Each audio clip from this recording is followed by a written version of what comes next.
Hey guys, and welcome back to this channel. In this video I'll be showing you guys how you can use the text tracking feature on CapCut PC.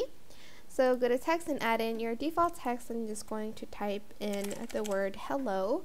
I'm also going to move it here. You can also change the font of the text if you want to, and also the color, because that one's certainly not very visible.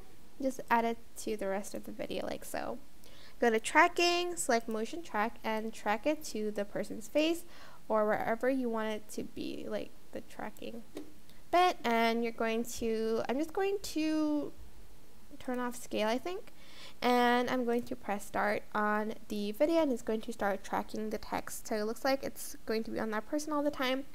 It does like get deleted at the end because the text tracking isn't very good if you do it automatically. But it does work in some cases, and this is what it should look like at the end. I hope this tutorial is helpful for you guys. Don't forget to like, comment, share, and also subscribe to this channel if you haven't done that already.